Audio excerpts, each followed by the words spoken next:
नमस्कार, आप देख रहे हैं स्पेशल रिपोर्ट न्यूज रूम से। आपके साथ मैं हूं अंजना ओम कश्यप। जी हां, उत्तर प्रदेश, उत्तराखंड, बल्कि 4 राज्य कहिए, इस पर है नजर। लेकिन इस बीच खबर यह आ रही है कि उत्तर प्रदेश के अगले मुख्यमंत्री राजनाथ सिंह हो सकते हैं। माना जा रहा है कि इस रेस में सबसे आगे फिलहाल अगर किसी का नाम चल रहा है तो उन्हीं का चल रहा है। कद्दावर नेता है उत्तर प्रदेश में। जिस तरह का प्रचंड जनादेश बीजेपी को मिला है, माना जा रहा है कि चाहे कानून व्यवस्था हो, बहुत बड़ा राज्य है, देश का सबसे बड़ा राज्य, और इस तरह के बहुमत के साथ अगर सरकार आ रही है तो पूरे राज्य को संभालने के लिए जिस कद का नेता चाहिए वो राजनाथ सिंह ही साबित हो सकते हैं। और इसीलिए माना जा रहा है कि उनके नाम पर मुहर लगती दिख रही है। हालांकि आपको बता दें, विधायक दल की बैठक के बाद 16 मार्च को ही इसका ऐलान होना है, यानी एक दिन अभी और इंतजार करना होगा। लेकिन माना जा रहा है कि जो चेहरा अगले 5 वर्षों तक उत्तर प्रदेश की कमान संभाल सकता है वो राजनाथ सिंह ही हो सकते हैं। फिलहाल गृह मंत्री हैं, लेकिन ये देखिए 2 तस्वीरें हम आपको दिखा रहे हैं कि गोवा में तो आज इधर मनोहर पर्रिकर ने शपथ ले ली है। क्या अब उत्तर प्रदेश के लिए राजनाथ सिंह की बारी है? राजनाथ बनेंगे क्या उत्तर प्रदेश के मुख्यमंत्री?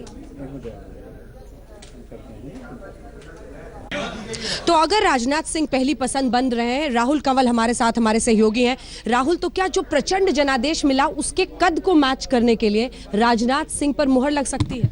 अंजना, उन तमाम नेताओं से हमारी बातचीत हुई जो कि इस प्रोसेस में इन्वॉल्व हैं कि अगला उत्तर प्रदेश का चीफ मिनिस्टर कौन होना चाहिए।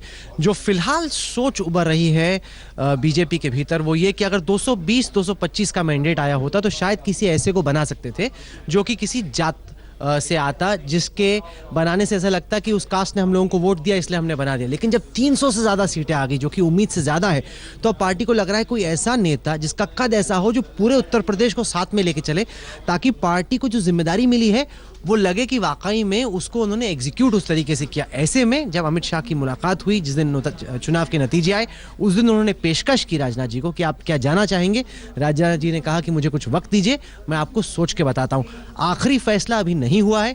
बात इस पर टिकी कि क्या राजनाथ जी जाना चाहते हैं, दूसरा क्या पीएम चाहते हैं वो जाए। इससे क्या 2019 का वो लक्ष्य सधेगा? क्योंकि माना जा रहा था कि ओबीसी को साधने के लिए 2019 के लिए फैसला ऐसा कुछ लिया जा सकता है। क्या डिप्टी मुख्यमंत्री पर भी चर्चा हो? आप एकदम सही कह रही हो कि बीजेपी के कैलकुलेशन में ये सवाल भी है कि क्या एसपी, बीएसपी और कांग्रेस मिलकर 2019 का चुनाव बीजेपी के खिलाफ लड़ेंगे। ऐसे में सीटों की संख्या गिरने की संभावना है।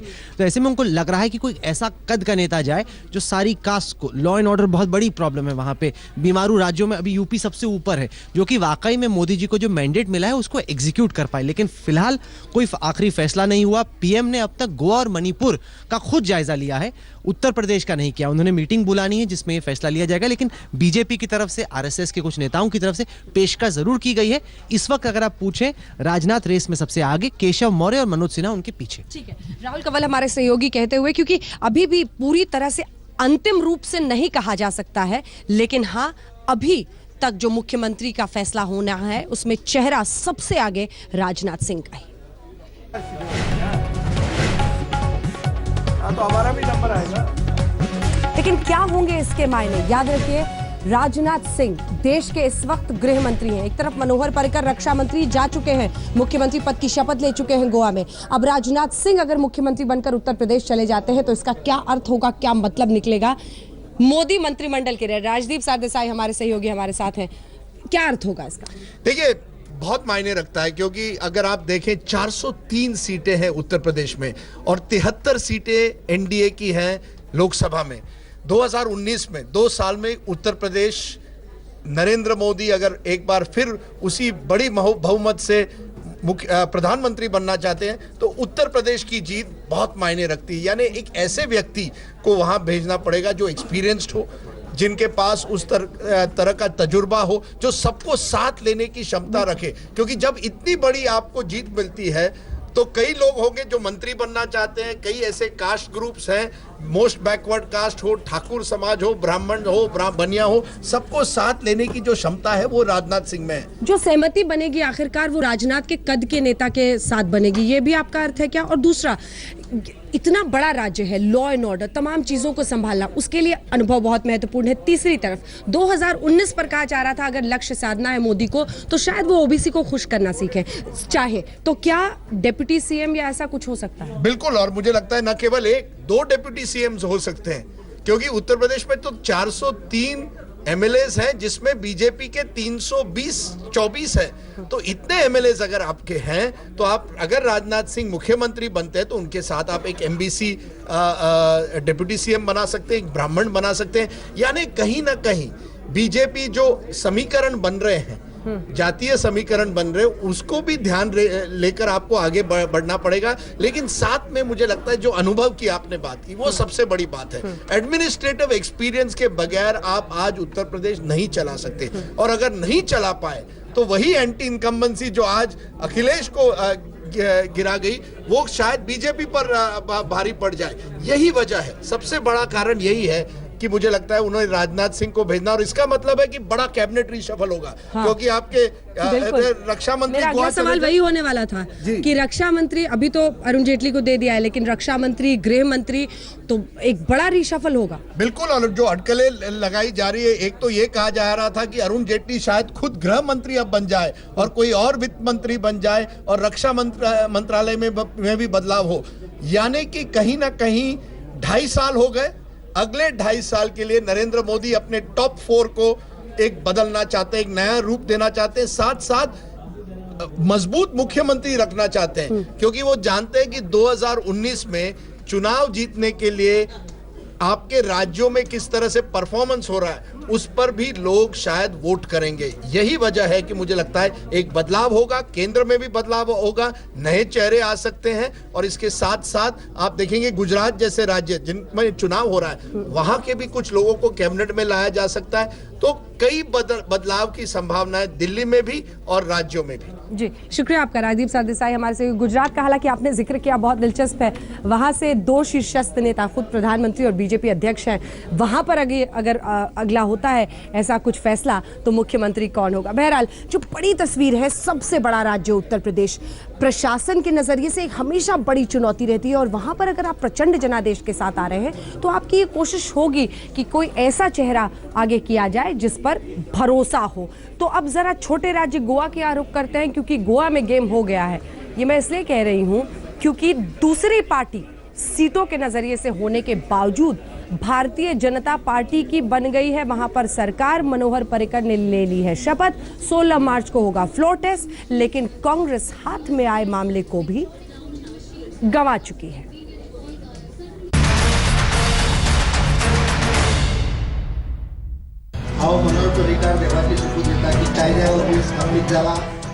गोवा की 40 में से 13 सीटें जीतकर भी बीजेपी सरकार बना ले गई और 17 सीटें जीतने वाली कांग्रेस देखती रह गई।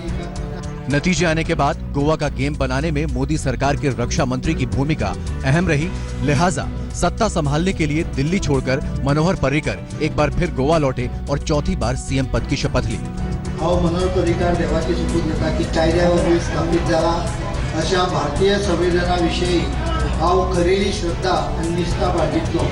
भारताची सार्वभौमत्व आणि एकात्मताय पूर्णत राखतलो। हांव गोंय राज्याचो मुख्यमंत्री म्हणून म्हजी कामां निश्ठेन आणि शुद्ध बुद्धीन निभायतलो आणि संविधान आणि कायदो त्या प्रमाणे सगळ्या।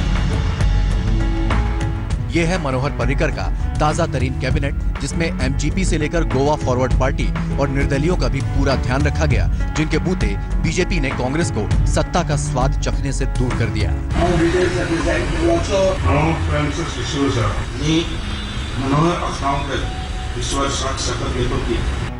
गोवा का गेम समझने में कांग्रेस से भूल हो गई, जब जागी तब तक देर हो चुकी थी। आखिरी कोशिश के तौर पर कांग्रेस ने सुप्रीम कोर्ट का दरवाजा भी खटखटाया, लेकिन सुप्रीम कोर्ट ने मामले में दखल देने से इनकार कर दिया। सुप्रीम कोर्ट ने 16 मार्च को विधानसभा में बहुमत साबित करने का आदेश दिया है। बीजेपी ने पहले राज्यपाल को 21 विधायकों के समर्थन की चिट्ठी दी थी, लेकिन अब उसके पाले में 23 विधायक खड़े हो गए हैं। विधानसभा में बहुमत कैसे साबित होगा, ये समझिए। बीजेपी के 13 विधायकों के साथ एमजीपी के 3, गोवा फॉरवर्ड पार्टी के 3 निर्दलीय विधायक और 1 एनसीपी का विधायक भी सरकार के समर्थन को तैयार है। कुल मिलाकर होते हैं 23 विधायक, यानी बहुमत से 2 ज्यादा। लेकिन आखिरी वक्त तक गोवा की सत्ता के लिए बीजेपी और कांग्रेस के बीच ठनी रही। हारी बाजी जीतने के लिए कांग्रेस ने अपने विधायकों की राज्यपाल के सामने परेड भी कराई, लेकिन कुछ काम नहीं आया। It's not a question of soon enough. It's a question of how much money the BJP has thrown to steal the mandate of Manipur and Goa. That's the question. It's not how soon you went. It's with how much money they went. Congress party के 17 विधायकों ने तो ना अपना नेता चुना और न ही अपना कोई दावा पेश किया। जिसका दावा नहीं है, नेता नहीं है और सामने नेता भी है और एक बहुमत का दावा है, और बहुमत स्थापित हुआ पत्रों के माध्यम से और पर्सनल अपीयरेंस के माध्यम से, तो राज्यपाल जी का यह कहना कि आप शपथ लीजिए और कुछ ही दिनों के अंदर अपना बहुमत साबित कीजिए, यह बिल्कुल स्पष्ट था। सत्ता तो हाथ से फिसली ही, गोवा के मसले पर अब कांग्रेस में सिर फुटौल भी शुरू हो गई है। वरिष्ठ नेता भी शीर्ष नेतृत्व के रवैये पर सवाल खड़े करने लगे हैं। पणजी से कमलेश सुतार के साथ आज तक ब्यूरो। आम आदमी पार्टी को पंजाब में जीत तो न मिली, लेकिन एक वीडियो कांड हो गया, और वो ये कि जीत के पहले ही जश्न मना रहे थे जीत की पार्टी के कुछ नेता। खूब ड्रामा हो रहा था। अच्छा, अब वो वीडियो बन गया, अब सोशल मीडिया पर आ गया है, अब लोग मजे ले रहे हैं।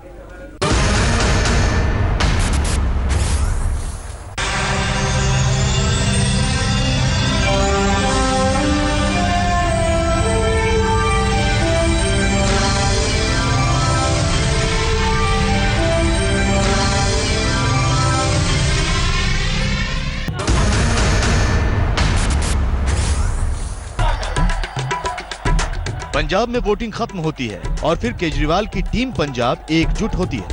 फिर जो कुछ होता है, भगवान मान गाना चल रहा है यहाँ पे लाइव। यार राष्ट्रीय नेता लोग गाना गा रहे हैं, रीजनल लीडर्स ज्यादा परेशान ना करें। हेलो, किकली सुना दो, किकली। अरे छोड़ो यार, पहले यहाँ 100 सीट आ चुकी है, नंबर। हाँ, हेलो, 11 मार्च का लाइव देख रहे हैं। सिर्फ इतना ही नहीं, संजय सिंह भगवंत मान की जीत भी घोषित कर देते हैं। देखिए कैसे संजय सिंह चुनावी नतीजों से पहले ही अपनी जीत घोषित कर रहे हैं। पंजाब का पूरा परिणाम पहले ही बता रहे हैं। और इस वक्त ताजा खबरें आ रही है जलालाबाद से। भगवंत मान 50,000 वोटों से आगे चल रहे हैं। अभी 11 राउंड की काउंटिंग समाप्त हुई है, बहुत तेजी के साथ आगे बढ़ रहे हैं। भगवत जी, मालवा अकेले नहीं, सरकार नहीं, आप मुख्यमंत्री पद के दावेदार होंगे। इसे कहते हैं अपने मुंह मियां मिट्ठू बनना। संजय सिंह इस कदर इतरा रहे हैं मानो पंजाब ही जीत लिया और पंजाब में आपकी सरकार आ चुकी हो और भगवंत मान पंजाब के नए मुख्यमंत्री बन चुके हो। बाकायदा मेज थपथपा कर उनका स्वागत किया जा रहा है। वाकई ख्वाब हो तो ऐसा। भगवान जी, पहले आपको बहुत बहुत बधाई। जिस तरह आपने पालन की चुकाई की है, मालवा से आपको 65 सीटें मिली हैं और 2 सीटें आपने अपने दोस्तों को दे दी है। बताइए कि क्या अब आम आदमी पार्टी के मुख्यमंत्री पद के दावेदार आप होंगे? लेकिन पंजाब में जो कुछ हुआ उसके बाद तो संजय सिंह के गले से आवाज नहीं निकल रही होगी। जो संजय सिंह 100 सीटों का दावा ठोक रहे थे, 22 पर ही सिमट गए। दावेदारी भी ऐसी कि संजय सिंह भगवंत मान से पंजाब में मुख्यमंत्रियों के नाम पूछ रहे हैं। आपकी नजर में वो कौन 5 लोग हैं जो मुख्यमंत्री हो सकते हैं? नीचे से शुरू कीजिए। मुख्यमंत्री के नाम पर चर्चाएं भी हो गई, खूब गाना बजाना भी हुआ और जब 11 मार्च को रिजल्ट आया, आपकी सारी हवाबाजी हवा हो गई।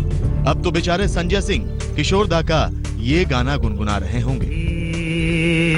क्या हुआ, कैसे हुआ, कब हुआ, आज तक ब्यूरो। छोड़ो ये न सोचो। आम आदमी पार्टी दरअसल शायद बहुत ज्यादा आश्वस्त थी कि इस बार जीत उन्हीं की झोली में आ रही है। पहले से दावे कर रहे थे, एग्जिट पोल में सही आंकड़ा दिखा दिया हमने, तब भी आग बबूला हो रहे थे और आग उगल रहे थे इस बात को लेकर कि ये तमाम मीडिया जानबूझकर हमें टारगेट करती है। इस बार हमने सवाल दागा, हमने दिखाया कि ये क्या वीडियो में कौन सा जश्न मना रहे थे, जीत तो मिली नहीं। हमने ये भी पूछा कि राघव चड्ढा ने तो कहा था कि वो इस्तीफा दे देंगे राजनीति से अगर 100 से कम सीटें आई, उसका क्या हुआ?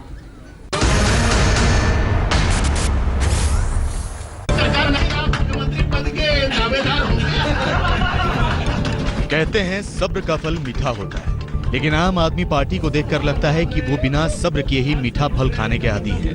वरना ये वीडियो वायरल ना होता और नतीजे आने से पहले ही आम आदमी पार्टी मुंगेरी लाल के हसीन सपने न बुनती। जो संजय सिंह पंजाब में नतीजे आने से पहले ही फूल के कुप्पा हुए जा रहे थे और जीत पर गाना बजाना किए जा रहे थे, अब वीडियो से उनकी जगहंसाई हो रही है।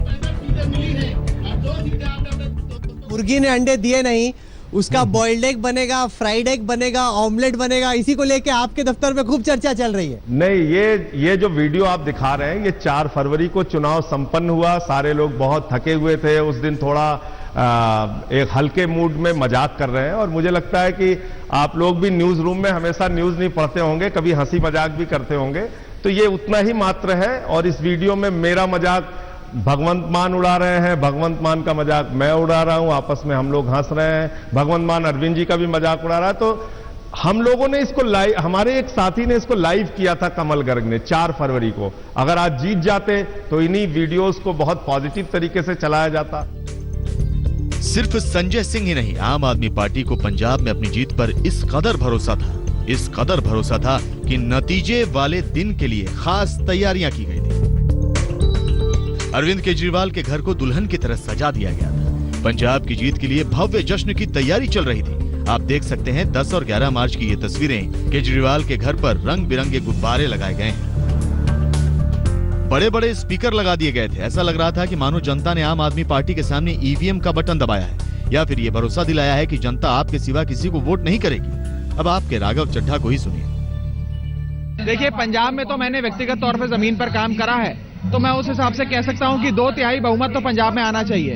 गोवा में जो मैंने अपने साथियों से सुना है, उसके हिसाब से गोवा में भी आम आदमी पार्टी का बहुत अच्छा प्रदर्शन होगा, परंतु पंजाब में 2/3 बहुमत से सरकार बनना लगभग तय है।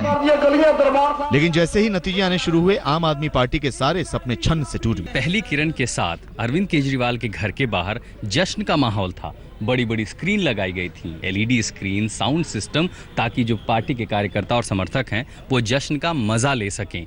रंग बिरंगे गुब्बारों से आसमान सजाया गया था। मुख्यमंत्री अरविंद केजरीवाल और पार्टी के तमाम नेता बैठकर काउंटिंग देख रहे थे, नतीजों का इंतजार कर रहे थे। लेकिन जैसे जैसे मतपेटियां खुली और जनता का आदेश आया, ये अब तस्वीर यहाँ बची है। आधा दिन भी ना बीता और तमाम जो जश्न के साजो सामान थे वो उतर चुके हैं। पार्टी के नेता कह रहे हैं कि हम हार मानते हैं और क्यों हार हुई उस पर विचार करेंगे। आपको देखकर गालिब का एक शेर याद आता है, बड़े बेआबरू होकर तेरे कूचे से हम निकले, बहुत निकले अरमान, फिर भी कम निकले।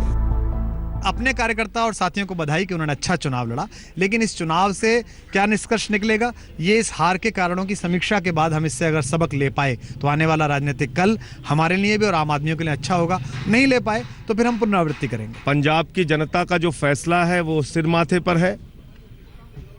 हम लोग बैठकर अपनी हार की समीक्षा करेंगे। अब आम आदमी पार्टी के सारे दावे हवा हो चुके हैं। ना तो पंजाब ही मिला और ना ही गोवा में खाता खुला। दिल्ली से आशुतोष मिश्रा के साथ आज तक ब्यूरो। आम आदमी पार्टी जीत को लेकर पहले तो बहुत ज्यादा आश्वस्त थी, जैसा कि हम लगातार बता रहे हैं, तभी दावे इतने प्रबल किए जा रहे थे। नतीजे आए, दिल के अरमा आंसुओं में बह गए। पंजाब में आम आदमी पार्टी की दुर्गति पर अब मंथन चल रहा है। केजरीवाल कह रहे हैं संघर्ष जारी रखेंगे, लेकिन जमीनी हकीकत बयां करती है कि पंजाब में आपका जनाधार बढ़ा नहीं बल्कि घटा है। लिहाजा आने वाले वक्त में संघर्ष और ज्यादा कड़ा होने वाला है। जी हां, 2014 के लोकसभा चुनाव के समय आपको पंजाब में 24.5% वोट मिले थे और 34 विधानसभा क्षेत्रों में वो आगे थी। इस बार उसके वोटों का प्रतिशत घटकर 23.9% पर आ गया है। आप लोगों को काशी का कुल्हड़ मुबारक। अगर किसी को कुछ नहीं मिलता है, किसी को कुछ नहीं बनता है, तो अरविंद केजरीवाल की लाल घड़ी। 22 मार्च को वोटिंग और 25 को काउंटिंग, क्योंकि एमसीडी चुनाव दिल्ली में होने वाले हैं और एक बार फिर जंग होने वाली है बीजेपी, आम आदमी पार्टी और कांग्रेस की।